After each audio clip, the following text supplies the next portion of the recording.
But I always felt that, it's hard to put this into words, but like even when you look at like Carl Thomas and a lot of the guys that worked at IROC, they would build race cars and go race at Wall Stadium.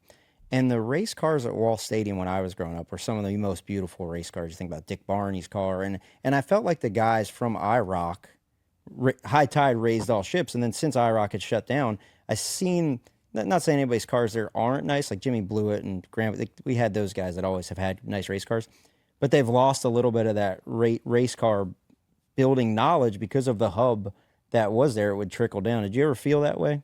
The hard part about all that is who really gets to build their cars anymore, right? Yeah. You have to buy a lot of stuff. There's rules that spec this, spec that. And it's just, it's evolution, but probably still some good systems. I think it raised the way people prepare their cars with real race check sheets and check their mileages and things. Cars are breaking down less. Probably guys are crashing a little bit less. But it's, we kid around, a lot of us guys that raced hard in the 80s and 90s, we say we saw the best of it, right? Because we had access to some new technology and a decent amount of money. The value of your dollar got you a decent place in racing, and we could still build our cars. We could still use our ingenuity, and it's tough right now. A lot of these guys are racing computers and simulations and stuff that's already figured out for them. So I don't know that I enjoy that. What were some of those advancements? Right, you come down early '90s, and it was still 1,400 left front spring and a 3,000 right front spring. As you start to learn, okay, the nose gets down, makes better downforce. What was the timing of some of those introductions? Like, ooh, that was better.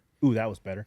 The tools that were developing about the same time we were doing that, remember, we were tape measures and strings, right? Yeah. But then all of a sudden it became lasers and it became CNC machines, and we were able to take some theory and test it because you could find those smaller things, and then people were hiring engineers.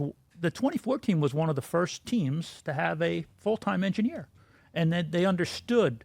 And I will tell you that Rick Hendrick has always been a visionary, but he was open to suggestions. There were other people that there at the time that really didn't understand the value of engineering or computers or shock dynos versus the money that they cost. So almost got fired a couple times going straight to Mr. H. But you would explain to Rick, and Rick would invest the money. He could see that, okay, and he could see the engineering. And he went out early in the 90s and brought in guys like Steve Levitt, Gary Aker, Rex Stump, guys with engineering backgrounds that just thought about the cars a little bit differently, and our cars just started to get really good.